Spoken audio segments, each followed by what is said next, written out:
இப்போ நம்ம கடைசியா வந்துட்டு கொஸ்டின் அண்ட் ஆன்சர் செஷன் போட்டிருந்தோம். அதில வந்துட்டு நான் வந்து 10ஆம் வாசல் திறப்புக்கான வழி வேணுமான்னு கேட்டிருந்தேன். நீங்க நெறைய பேர் வந்துட்டு அதுக்கு ரெஸ்பாண்ட் பண்ணியிருந்தீங்க. உங்க ஆர்வம் வந்து அதில தெரிஞ்சது. ஸோ இந்த பதிவுல வந்துட்டு அதுக்கான வழிய நான் சொல்லிர்றேன். இப்ப ஆரம்பத்திலேயே இந்த வழிய நான் சொல்லிருவேன். இத தாண்டி வர விஷயங்கள் வந்துட்டு உங்களுக்கு தேவைப்படுது அப்டின்னா, நீங்க தாராளமா பார்த்துக்கலாம். இல்ல எனக்கு இந்த வழி மட்டும் போதுமானா, இத மட்டும் கேட்டுட்டு போய்க்கலாம் நீங்க. 10ஆம் வாசல் திறக்கறதுக்கு ரொம்ப ரொம்ப எளிமையான ஒரே வழி என்ன அப்டின்னு பார்த்தீங்கன்னா, கரிசாலை நெய் அவ்வளவுதான். இந்த கரிசாலை நெய்ய வந்துட்டு நீங்க வந்துட்டு கரெக்ட்டா ஒரு 100 எம்எல் நாட்டு பசு நெய் தான் எடுக்கணும் இந்த இடத்துல. நீங்க ஜெர்சி மாடோடது எடுக்க வேண்டாம். ஏன்னா, அந்த வீரியம் கம்மியா இருக்கும். நாட்டு பசு நெய் வந்துட்டு ஒரு 100 எம்எல் எடுக்கிறீங்கன்னா, அதே 100 எம்எல் வந்துட்டு வெள்ளை கரிசாலை சாறு இருக்கு இல்லைங்களா? வெள்ளை கரிசாலை தான் வேணும். மஞ்சள் கரிசாலை இதுக்கு வேண்டாம். வெள்ளை கரிசாலை சார் சரிங்களா? அதுவும் வந்துட்டு ரொம்ப வீரியமா இருக்க கரிசலாங்கண்ணி எதுன்னு பார்த்தீங்கன்னா, வெயில் காலத்தில வந்துட்டு வளரும் பார்த்தீங்களா கரிசாலை. அது வந்து ரொம்ப ரொம்ப வீரியமா இருக்கும். அதுக்குன்னு வந்துட்டு வேற ஒரு கரிசலாங்கண்ணி மாரியே இருக்க பூங்கள வந்து எடுக்க வேண்டாம். கரிசாலை இலை எடுத்து இப்படி நீங்க கசக்கி பார்த்தீங்கனாலே உங்களுக்கு வந்து அந்த இடம் வந்து அப்படியே கருப்பாயிரும் அந்த இடமே. ஏன்னா, அந்த அளவுக்கு அதில வந்து இரும்பு சத்துங்கிறது நிறைந்து இருக்குது. அந்த கரிசாலை நெய்ய வந்துட்டு அதே பங்கு எடுத்து 2யுமே வந்துட்டு வானிலையில மிதமான சூட்ல வந்துட்டு நீங்க வந்துட்டு அத கொதிக்க வச்சுக்கிட்டீங்க அப்படின்னா வந்துட்டு ஒரு மெழுகு பதத்துக்கு வந்து அது வந்துரும். அத எடுத்துட்டு நீங்க என்ன பண்ணணும் அப்படின்னா வந்துட்டு, இப்ப ஆரம்பத்துல வந்து நீங்க வந்துட்டு இத வந்து 6 மாதம் 6 மாதமா பிரிச்சுக்கங்க. சரிங்களா? முதல்ல 6 மாதங்களுக்கு வந்துட்டு 1 மாதம் வந்துட்டு 6 மாதத்துக்கு 6:1 ரேஷியோ வச்சுக்கலாம் நம்ப. 6 மாதங்களுக்கு 1 மாதம் மட்டும் நீங்க என்ன பண்ணணும் அப்படின்னா, அந்த கரிசாலை நெய்ய வந்து ரெகுலரா காலையில வந்துட்டு வெறும் வயித்துல நீங்க என்ன பண்ணணும் அப்படின்னா, கம்ப்ளீட்டா வந்துட்டு உங்க ஸ்டொமக்க வந்து கிளியர் பண்ணிறணும். கிளியர் பண்ணிட்டு, இந்த ஆள்காட்டி விரல்ல வந்துட்டு கரிசாலை எண்ணெய் கொஞ்சம் எடுத்துட்டு, மேல அண்ணாக்கு பகுதி இருக்கு இல்லைங்களா? அந்த இடத்துல லேசா வந்துட்டு முன்னாடி ஒரு 10 வாட்டி, பின்னாடி ஒரு 10 வாட்டி வந்து நீங்க லேசா வந்துட்டு சுத்தி விட்டீங்க அப்படின்னா என்னன்னா, உள்ள இருக்கிற அந்த கபம், கோழை, கெட்ட நீர் எல்லாமே இறங்க ஆரம்பிச்சுரும். இத வந்து வளலை வாங்கல் அப்படின்னு நம்ம சொல்லுவோம் சித்தர்கள் நெறியில. நீங்க இந்த வளலை வாங்கல வந்து ரெகுலரா பண்ண ஆரம்பிச்சீங்கனாலே போதும், 10ஆம் வாசல் அவ்வளோ அழகா ஆட்டோமேட்டிக்கா தொறந்துரும். சரிங்களா? இதுதான் இதுக்கான வழி. இதுக்கப்புறம் வர விஷயங்கள வந்து தேவை இருக்கவங்க பாருங்க. ஓகே. இப்ப 10ஆம் வாசல் திறக்கறக்கான வழிய நம்ம இங்க பார்த்துட்டோம். முதல்ல 10ஆம் வாசல்னா என்னப்பா? அப்படிங்கிறத நம்ம இந்த இடத்துல தெளிவு பண்ணிக்கணும். இந்த 10ஆம் வாசல் அப்படிங்கிறது பார்த்தீங்கன்னா, நம்மளுடைய இந்த அண்ணாக்கு பகுதி இருக்கு இல்லைங்களா? அதுக்கு மேல வந்து பார்த்தீங்கன்னா, ஒரு ஜவ்வு இருக்கும். அது என்ன சொல்லுவாங்கன்னா, அறுத்து அடைத்த வாசல்னு சொல்லுவாங்க. நெறைய பேர் வந்து அறுத்தடைத்த வாசல் அப்படின்னா வந்து தொப்புள் அப்படின்னு நெனச்சுக்கிறோம். இது வந்துட்டு அறுத்தடைத்த வாசல்ங்கிறது வெளிய இருக்கிற அறுத்தடைத்த வாசல். ஆனா உள்ளுக்குள்ள இருக்கிற அறுத்தடைத்த வாசல் எது அப்படின்னு பார்த்தீங்கன்னா, நம்மளுடைய அண்ணாக்கு பகுதிக்கு மேல இருக்கிற அந்த ஜவ்வு பகுதி. அது என்ன இருக்குன்னா, இப்படி வந்து க்ளோஸ் ஆயிருக்கும் இந்த இடம். அப்போ அந்த இடத்துல வந்துட்டு நீங்க எத வச்சுமே ஓப்பன் பண்ண முடியாது. அந்த அளவான அந்த ஒரு உஷ்ணம் அப்படிங்கிறது குடுக்கும்போது, ஜவ்வு வந்து கொஞ்சம் கொஞ்சமா இப்படி இப்படி விலக ஆரம்பிச்சு கடைசியில ஓப்பன் ஆயிரும். இப்போ இந்த கரிசாலை நெய்யும், கரிசலாங்கண்ணியும் நெய்யும் ஏன் பயன்படுத்துறாங்க அப்படிங்கிறத நம்ம தெரிஞ்சுக்கணும். கரிசாலை வந்து இருக்கிறதுலயே வந்துட்டு ரொம்ப ரொம்ப ரொம்ப உஷ்ணம் அதிகமா இருக்கிற ஒரு பொருள் எதுன்னு பார்த்தீங்கன்னா, கரிசாலை தான். நெய் அப்படிங்கிறது வந்து பார்த்தீங்கன்னா, இருக்கிறதுலே குளுமை பண்ணக்கூடிய பொருள்ல முக்கியமான பொருள் வந்து நெய். அப்போ இது 2யும் சரிசமமா சேர்க்கும்போது என்ன ஆகும் அப்படின்னா, அந்த இடத்துல வந்துட்டு அந்த அந்த குளுமையும், அந்த வந்துட்டு அந்த சூடு உஷ்ணத்தன்மையும் சேரும்போது ஒரு விதமான நமக்கு ஒரு மாற்றம் அப்படிங்கிறது கிடைக்கும். அந்த ஒரு கலவைக்குள்ள. அத எடுத்து நீங்க பூசும்போது என்ன ஆகும்னா, இந்த கரிசாலை நெய் வந்து நேரடியா நம்மளோட அண்ணாக்கு பகுதிக்கு மேல வந்து போக ஆரம்பிக்கும். அப்ப அது போய் என்ன ஆகும் அப்படின்னு பார்த்தீங்கன்னா, அந்த கோழைய வந்து அறுக்க ஆரம்பிக்கும். அந்த ஜவ்வு வந்து கொஞ்சம் கொஞ்சமா விலக ஆரம்பிச்சு, அந்த கோழைய வந்துட்டு அறுக்க ஆரம்பிச்சிருச்சுன்னா, உள்ளுக்குள்ள நமக்கு உள்ள தேங்கி இருக்கிற தேவையில்லாத கழிவு நீர், கப நீர் இது எல்லாமே வந்து உள்ள வந்து கெட்டியா வந்து அடைச்சிட்டு நிக்கும். அது எல்லாமே என்ன ஆகும் அப்படின்னு பார்த்தீங்கன்னா, கொஞ்சம் கொஞ்சமா இந்த வளலை வாங்க வாங்க வாங்க என்ன ஆகும்னா, அப்படியே வந்து கொட்ட ஆரம்பிக்கும் அந்த விஷயம் எல்லாமே. அப்படியே பார்த்தீங்கன்னா வந்துட்டு ஏதோ ஒரு ஜவ்வு மாரி நம்ம மேல வாயிலருந்து கீழ தர வரைக்கும் அப்படியே நீளமா ஒரு நூல் மாரி தொங்குற அளவுக்குலாம் வரும். ஒரு சில பேருக்கு. இத நீங்க எடுத்ததுக்கு அப்புறம் தான் என்ன ஆகும் அப்படின்னு பார்த்தீங்கன்னா, இந்த வாசி ஓட்டம் அப்படிங்கிறது ரொம்ப ரொம்ப எளிமையா வந்து நமக்குள்ள ஓட ஆரம்பிக்கும். இத தான் வந்துட்டு சித்த வித்தை பயில்றவங்க வந்துட்டு என்ன சொல்லுவாங்கன்னா வந்து கதாகத முறைன்னு சொல்லுவாங்க. அந்த அந்த காற்ற வந்து மேலேயும் கீழேயும் வந்துட்டு ஓட விட்டுட்டு இருப்பாங்க. ஸோ, இப்ப இந்த முறை பண்ணுனாலுமே வந்துட்டு உங்களுக்கு 10ஆம் வாசல் வந்துட்டு கொஞ்சம் எளிமையா திறக்க ஆரம்பிக்கும். இப்ப கரிசாலை நெய்ங்கிறது ரொம்ப ரொம்ப எளிமையான மெத்தட். சித்தர்கள் வந்துட்டு ஒரு யூனிவர்சல் ஃபார்முலா 10ஆம் வாசல் குடுக்குறாங்க அப்படின்னா, அது வந்து இந்த கரிசாலை நெய்யா தாங்க இருக்கும். நெறைய பேர் வந்துட்டு என்னமோ மந்திரம் சொல்லி நான் வந்துட்டு 10ஆம் வாசல திறக்க வைக்கிறேன். ரீங்காரம் குடுத்து இதெல்லாம் எதுவுமே தேவையில்ல. இந்த கரிசாலை நெய் எடுங்க.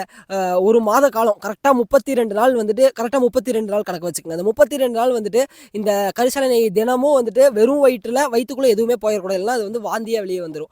கம்ப்ளீட்டா அத வந்து நீங்க தேய்ச்சு விட்டீங்க. இந்த நெகத்த வந்து முதல்ல வெட்டிக்கங்க. இந்த கரிசாலை நெய் பயன்படுத்தும்போது. இல்லன்னா அந்த அண்ணாக்கு பகுதி ரொம்ப ரொம்ப சென்சிட்டிவான பகுதி. அத வந்து கிழிக்க ஆரம்பிச்சுரும் நம்மளுடைய நகங்கள். அத தேய்ச்சு விட்டீங்கனாலே என்ன ஆகும்னா, கொஞ்ச நேரத்திலேயே உங்களுக்கு என்ன தெரிய ஆரம்பிக்கும்னா, மூச்சு காத்து கம்ப்ளீட்டா அந்த உச்சந்தலையில 2 பக்கமும் போய் அடிக்கிறத உங்களால ஃபீல் பண்ண முடியும். கரெக்டாக பண்ணீங்க அப்படின்னா இந்த இதிலே நீங்கள் தெரிஞ்சுக்கலாம் 10ஆம் வாசல் திறந்துருச்சு அப்படிங்கிறது. இப்போ இந்த 10ஆம் வாசல வெறுமனே தொறந்து வச்சுக்கிட்டா போதுமா அப்படின்னா கிடையாது. இந்த 10ஆம் வாசல் வந்து முழுமையா செயல்படணும்னா, அதுக்கு உங்களோட இந்த குண்டலினி சக்தி, இந்த வாசிங்கிறது நம்ம பின் வழியா வந்து மேல ஏறி வரணும், முதுகு வழியா. அது மேல ஏறி வந்துட்டு நம்ம தலைக்கு வந்து அந்த சக்தி வரும்போது தான் மேலேருந்து மறுபடியும் அமிர்தமா அது கீழ சொட்ட ஆரம்பிக்கும். அப்பதான் இந்த 10ஆம் வாசல் நீங்க தொறந்ததுக்கான முழுமையான பலன் இருக்குமே தவிர, சும்மா நான் 10ஆம் வாசல் தொறந்து வச்சுக்கிறேன் அப்படின்னா, முழுமையான ஆன்மீக பலன்கள் இந்த இடத்துல கிடைக்காது. ஆனா இத வச்சு நம்மளோட உடல் நலன்கள வந்து மேம்படுத்திக்கலாம். நமக்கு வந்து அடிக்கடி வந்துட்டு நமக்கு ஏதோ ஒரு நோய் தாக்குதல் இருக்குது, ஏதாவது ஒரு பாக்டீரியா இல்ல வைரல் இன்ஃபெக்ஷன்ஸ் இல்லன்னா வந்து வைரல் ஃபீவர்ஸ் வருது அப்படின்னா, நீங்களா அத ட்ரை பண்ணீங்க அப்படின்னா வந்துட்டு தாராளமா அதுலேருந்து நீங்க வந்து வெளிய வர ஆரம்பிச்சிடலாம். ஏன்னா நெறைய பாக்டீரியாஸ், நெறைய விதமான அந்த ஒரு தேவையில்லாத வேஸ்ட்லாம் தேங்கி அந்த இடத்துல இருக்கும். அதெல்லாம் வெளிய எடுத்துட்டீங்கனாலே உங்களுக்கு அந்த பேசேஜ்ங்கிறது சுத்தமாயிரும். மூச்சு விடுறதுக்கு ரொம்ப ரொம்ப எளிமையா இருக்கும். அதே மாரி வந்து நெறைய பேர் குரட்டை தொந்தரவு இருக்கு அப்படின்னா, அது இந்த கபம் அடைக்கிறனால தான். இந்த 10ஆம் வாசல திறக்கறக்கான இந்த பயிற்சிய நீங்க பண்ணிட்டு படுத்தீங்கனால சாரி இத காலையில நீங்க பண்ணீங்கனாலே, நீங்க தூங்கும்போது உங்களோட அந்த காற்று ஓட்டம் அப்படிங்கிறது ரொம்ப ரொம்ப மென்மையா இருக்கிறத நீங்க உணரலாம். இத வந்துட்டு ஒரு நாளைக்கு ஒரு வாட்டி தான் செய்யணும். குறிப்பா அது காலையில அதிகாலை மட்டும் தான் செய்யணும். உணவு எடுத்ததுக்கு அப்புறமோ, இரவோ ஆர்வ மிகுதியினால தயவுசெய்து செஞ்சிராதீங்க. உடல்ல மிகப்பெரிய உபாதைகள வந்து இது ஏற்படுத்திரும். அதே மாரி இத வந்துட்டு நீங்க மேல தேய்ச்சுட்டு, உடம்புக்குள்ள வந்து கரிசாலை வந்து நீங்க உங்களுக்கு கிடைச்சது அப்படின்னா ஃப்ரெஷ்ஷாவோ, இல்ல வந்து கரிசாலை பொடி நம்ம நாட்டு மருந்து கடையில நல்ல பொடியா இருந்தா பார்த்து வாங்க. அத டெய்லியும் வந்துட்டு ஒரு 1/2 டீஸ்பூன் அளவு வந்துட்டு ஒண்ணும் வெந்நீர்ல கலந்து குடிக்கலாம். இல்லன்னா கரிசாலையா இருந்தா ஒரு 7 இலைகள் அதிகமா சாப்பிட்றாதீங்க. ஏன்னா கரிசாலை ரொம்ப பவர் ஜாஸ்தி. அப்போ 7 இலைகள் எடுத்து மென்னு நீங்க அந்த சாரம் நீங்க உள்ள விழுங்குனீங்கன்னா, தொண்டையில ஏற்பட்டிருக்க அந்த கழிவுகள் நீங்கிறதுக்கு, வயிற்றில ஏற்பட்டிருக்க அந்த கழிவுகள் எல்லாமே வந்து சுத்தி செய்யப்படும். அதே மாரி வள்ளலார் வந்துட்டு கரிசாலை வந்து ஞான மூலிகைன்னு சொல்லுவாரு. ஒரு ஆசான் சொல்லி தராது கரிசாலை சொல்லி தரும்னு சொல்லுவாரு. ஏன் தெரியுங்களா? ஏன்னா இந்த கரிசாலைக்கு வந்து நேரடியா மூளையில போயி நம்ம மூளையோட செல்கள ஆக்டிவேட் பண்றதுக்கான ஒரு காம்போனன்ட் அப்படிங்கிறது இந்த கரிசாலையிலயும் மற்ற சில மூலிகைகள்லயும் இருக்கு. அது என்னன்னு பின்வர பதிவுகள்ல பார்க்கலாம். இப்போதைக்கு இத மட்டும் தெரிஞ்சுக்கங்க. அதனால தான் வள்ளலார் எங்க பார்த்தாலும் கரிசாலைய வந்துட்டு வலியுறுத்தி சொல்லுவாரு. நீங்க உடம்புக்குள்ள எடுத்துக்கும்போது, நீங்க வந்து மஞ்சள் கரிசாலை பயன்படுத்திக்கங்க. மேல வந்துட்டு இந்த வளலை வாங்கலுக்கு வந்து வெள்ளை கரிசாலை வந்து பயன்படுத்திக்கங்க. ஏன் அப்படின்னு பார்த்தீங்கன்னா, இந்த மஞ்சள் கரிசாலை வந்து அதிகமான தங்க சத்து வந்து நிறைந்திருக்கு. நம்ம உடலுக்கு வந்து ரொம்ப ரொம்ப முக்கியமான சத்துக்கள்ல ஒண்ணு பார்த்தீங்கன்னா, தங்க சத்துங்கிறது. அது வந்து நம்ம கரிசாலையிலேருந்து நம்மளால ஒரு அளவுக்கு எடுத்துக்க முடியும். இந்த 10ஆம் வாசல் அப்படிங்கிறது வெளியே என்னவா காட்டுவாங்கன்னா, சொர்க்க வாசல் திறப்புன்னு ஒரு உவமையா காட்டுவாங்க. இந்த சொர்க்க வாசல்ங்கிறது அதுக்குள்ள போயிட்டு வந்தா மட்டும் போதும் அப்படிங்கிறது கிடையாது. இந்த உண்மையா இது வெளிய காட்டுறது எல்லாமே வந்துட்டு ஒரு 3டி மாடல் உவமை தான். இத நம்ம உள்ளுக்குள்ள வந்துட்டு இந்த சொர்க்க வாசல்னு சொல்லப்படுறது அண்ணாக்கு பகுதிக்கு மேல இருக்க 10ஆம் வாசல். இத திறந்தால் தான் வந்து நமக்கு உண்மையான சொர்க்க வாசலே தவிர, வெளிய இருக்கிற பெருமாள் கோயில்ல போயிட்டு நான் அந்த வாசல தாண்டிட்டு வந்தா எனக்கு மோட்சம், முக்திங்கிறது நெனச்சுக்காதீங்க யாருமே. அதே மாரி இந்த 10ஆம் வாசல் இருக்கிற இடம், இந்த அண்ணாக்கு பகுதி யாரோட இடம்னு பார்த்தீங்கன்னா, கேது இருக்காரு இல்லைங்களா? நம்ம நவகிரகங்களே மிகவும் வலிமை பெற்றவர். இப்ப வந்துட்டு நம்ம வந்து சூரியன் தான் வலிமைன்னு நெனைப்போம். சூரியனோட வலிமை வந்து ராகுக்கு இருக்கு. ராகுவ விட வலிமை யாருக்கு இருக்குன்னு பார்த்தீங்கன்னா வந்துட்டு கேதுவுக்கு தான் இருக்குது. இப்ப இந்த கேதுங்கிறது வந்துட்டு இருக்கிறதுலே டாப் மோஸ்ட் பவர்ல இருக்கிறது கேது தான். அப்போ அந்த 10ஆம் வாசல் திறப்பு அப்படிங்கிறது வந்துட்டு உங்களுக்கு நிகழும்போது என்ன ஆகும்னா, கேதுவோட முழுமையான அனுகிரகம் உங்களுக்கு கிடைக்க ஆரம்பிக்கும். ரொம்ப சிம்பிளா இந்த இடத்துல ஆன்மீகத்தையும், ஜோதிடத்தையும் நம்ம கனெக்ட் பண்ணி பார்க்கலாங்களா? கேது வந்து என்ன சொல்லுவாங்க? ஞானகாரகன் அப்படின்னு சொல்லுவாங்க. சரிங்களா? கேது என்னத்த கெடுப்பார்? உலக வாழ்க்கையை கெடுப்பார்ன்னு சொல்லுவாங்க. அப்போ இந்த இடத்துல பொருத்தி பாருங்க. ஒருத்தருக்கு ஞானம் வந்து அவருக்கு வந்து தெளிவா சித்திக்கணும் அப்படின்னா, வாசி என்ன ஆகணும்? மேல வந்து 10ஆம் வாசல தாண்டி ஓட ஆரம்பிக்கணும். அந்த 10ஆம் வாசல் திறக்க ஆரம்பிக்கணும். அப்ப 10ஆம் வாசல் திறந்தா நமக்கு என்ன ஆகும்? ஞானம் கிடைக்குமா? அப்ப வந்துட்டு இந்த இடத்துல கேது இருக்காருங்கிறது கரெக்ட்டா சொல்லிட்டாங்களா? அதனால தான் கேது ஞானகாரகன்னு சொல்லுவாங்க. அதே மாரி ஒருத்தர் ஆன்மீகத்துக்குள்ள முழுமையா போறாருன்னா, உலக வாழ்க்கையில இருக்கிறது மாயைன்னு தெரிஞ்சிரும். உலக வாழ்க்கைய கம்ப்ளீட்டா அவர் கெடுத்துருவார். இதுதான் வந்து ஆன்மீகத்தையும், ஜோதிடத்தையும் கம்பேர் பண்ணி சொல்லியிருக்கிறது. ஏன்னா, ஆன்மீகம் ஜோதிடம் அப்படிங்கிறதுமே ஆன்மீகத்தோட ஒரு பார்ட்டு தான். சரிங்களா? முழுமையான ஆன்மீகம் ஜோதிடமும் கிடையாது. ஜோதிடம்னா முழுமையான ஆன்மீகமும் கிடையாது. இட்ஸ் ஜஸ்ட் பார்ட் அவ்வளோதான். இதோட ஒரு சின்ன ஒரு பகுதி தான் ஜோதிடம். ஆனா, இத தெரிஞ்சுக்கிட்டோம் அப்படின்னா, உடலுக்குள்ள நவகிரகங்கள் எந்த இடத்துல ஆட்சி செய்யுது, உண்மையா நம்ம தலையில நவகிரகங்கள் எந்தெந்த இடங்கள்ல செயல்படுது, எந்த இடத்த தொட்டா இப்ப ரொம்ப சிம்பிளா சொல்லணும்னா, சனி வந்துட்டு நம்ம தலையில வந்துட்டு ஒரு இடத்துல இருக்காருங்க. சரிங்களா? அந்த இடம் அப்படிங்கிறது கரெக்ட்டா நம்ம தெரிஞ்சு, அந்த இடத்துக்கான ஒரு சில மந்திரங்களும், சில வாசி யோக முறைகளும் இருக்கு. அத கரெக்ட்டா டேப் பண்ணோம் அப்படின்னா, நம்மளால வந்து சனி பகவானோட இந்த பாதிப்புலேருந்து வெளியே வந்துட்டு சனி பகவானை வந்து கம்ப்ளீட்டாக நமக்கு வந்து ஆக்டிவேட் பண்ண முடியும். இவங்க எல்லாரும் வெளியே சொல்கிறாங்க இல்லையா, இந்த கோளை ஆக்டிவேட் பண்ணுறேன், ஜூபிட்டர் ஆக்டிவேஷன், இதெல்லாம் வந்து சத்தியமாக நடக்கவே நடக்காது. ஏன்னா இதெல்லாமே ஒரு ப்ளூ பிரிண்ட் மாதிரி, நேராக தான் போகணும்னா நேராக தான் போயாகணும். நான் புதுசாக ஷார்ட்கட் எடுத்து போகிறேங்கிற மாதிரிலாம் கிடையாது.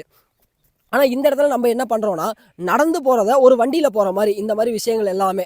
ஸோ இந்த மாதிரி வாசி யோகத்துக்குள்ளே மட்டும்தான் வந்து பார்த்திங்கன்னா நவகிரகங்களை எப்படி நம்மளால் நம்ம கட்டுக்குள்ளே கொண்டு வர முடியும், அதே மாதிரி வந்துட்டு நம்மளோட பஞ்சபூதங்களை எப்படி கட்டுக்குள்ளே கொண்டு வர முடியும், இந்த விஷயங்கள் அத்தனையுமே எங்கே இருக்குன்னா இந்த முருகன் கொடுத்த இந்த யோக கலைக்குள்ளேயும் வாசி யோகம்னு நம்ம சொல்கிறோம் இல்லையா, இந்த விஷயங்களுக்குள்ளே மட்டும்தான் இருக்குது. இது நீங்கள் வேறு எங்கே போய் தேடி பார்த்தாலும் எந்த பயிற்சிக்குள்ளேயுமே கிடைக்காது.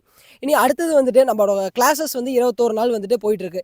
இதில் அடுத்தடுத்த பேட்சஸில் பின் வரும்போது இந்த நவகிரகங்கள் நம்ம உடலுக்குள் எப்படி இருக்குது, அதை வந்துட்டு எப்படி வந்து நம்மளால் வசப்படுத்திக்க முடியும் அப்படிங்கிறதையும் இன்னும் கூடிய சீக்கிரம் வந்து இவங்களோட அனுமதி கொடுக்கும்போது நான் கண்டிப்பாக ஆட் பண்ணுவேன். பழைய ஸ்டூடெண்ட்ஸ் எல்லாத்துக்குமே அந்த இன்டிமேஷன் வரும். அப்போ நீங்கள் வந்துட்டு ஒரு ஒரு ரிவ்யூ செஷன் மாதிரி நீங்கள் அதில் வந்து ஜாயின் பண்ணிக்கலாம். இப்போ நான் மறுபடியும் சொல்கிறேன், 10ஆம் வாசல் திறக்கிறாங்க அதுதான் பெரிய விஷயம் உலகத்திலேயே அப்படின்லாம் போய் நினைக்காதீங்க. ரொம்ப ரொம்ப எளிமையான விஷயம். இருக்கிறதுலே அடிப்படை எல்கேஜியோட விஷயம் தான் 10ஆம் வாசல் திறப்பு. இந்த கரிசலாங்கண்ணி நெய்யை நீங்கள் சரியாக பயன்படுத்தினீங்கன்னா இதை வந்து உங்களால் வந்து திறந்துக்க முடியும். திறந்துட்டு உள்ளே வந்துட்டு பயிற்சிகளை செய்ய ஆரம்பிங்க. அப்போ தான் வந்துட்டு குண்டலினி சக்தியும் இந்த வாசியும் ரெண்டும் ஒன்றா சேரும்போது தான் வந்துட்டு சிவனும் சக்தியும் முழுமையாக சேரும்போது தான் நமக்கு உள்ளுக்குள்ள அந்த தரிசனமும் அந்த அமிர்தமும் சுரக்க ஆரம்பிக்கும். இதை மட்டும் பயிற்சி பண்ணுங்கள். வேறு எதுவுமே 10ஆம் வாசல் திறப்புங்கிறது நீங்கள் பண்ண வேண்டாம். இல்லை நான் வாசி யோகம் பண்ணுறேன், கரெக்டான முறையில் நான் பண்ணுறேன் அப்படின்னா உங்களுக்கு ஆட்டோமேட்டிக்காக அதுலேயே வந்து 10ஆம் வாசல் திறந்து போகும். சரிங்களா? அது வரைக்கும் நான் எந்த பயிற்சிகளுக்குள்ளேயும் இல்லைப்பா அப்படின்னா இந்த முறையை பயன்படுத்தினாலே போதுமானது. நன்றி. அடுத்த பதிவில் சந்திப்போம். எல்லாமே பார்த்தீங்கன்னா ஆன்மீகத்தோட ஆரம்ப கட்ட ஏபிசிடி மாதிரி தான். தாண்டி போகும்போது தான் பார்த்தீங்கன்னா உங்களுக்கு உயர்ந்த கட்ட நிலைகள்லாம் இருக்குது. தயவு செய்து கொஞ்சம் யோசிங்க. வள்ளலார் வந்துட்டு இந்த மாதிரி மெமரி பாயம் எழுத சொல்லியிருப்பாரா? உண்மையாலுமே அது எழுதுனா ஏதாவது நடக்குமா? நம்ம என்னதான் பண்ணுறோம் இந்த வாழ்க்கையில்? இத்தனை நாள் எழுதியிருக்கீங்களே, வள்ளலார் நேரடியாக வந்தாரா? இல்லை உங்களுக்குள்ள கொஞ்சம் சிந்திச்சு பாருங்க, உங்களுக்கே வந்து தெளிவு கிடைக்கும். இதுதான் சன்மார்க்கம். சன்மார்க்கம் அப்படிங்கிறது ஏன் எல்லா மார்க்கங்களோட வித்தியாசமாக இருக்குது? எல்லா சித்தர்களும் சன்மார்க்கத்தை கையில் எடுத்தாங்க. அதே மாதிரி தான் வந்து வள்ளலார் சமரச சுத்த சன்மார்க்கம் அப்படிங்கிற விஷயத்தை எடுத்தார். இந்த சமரச சுத்த சன்மார்க்கம் அப்படிங்கிற அந்த வார்த்தைக்குள்ளேயே ஒரு மிகப்பெரிய ரகசியத்தை ஒழிச்சு வச்சுட்டு போயிருக்கிறாரு நம்ம வள்ளலார்.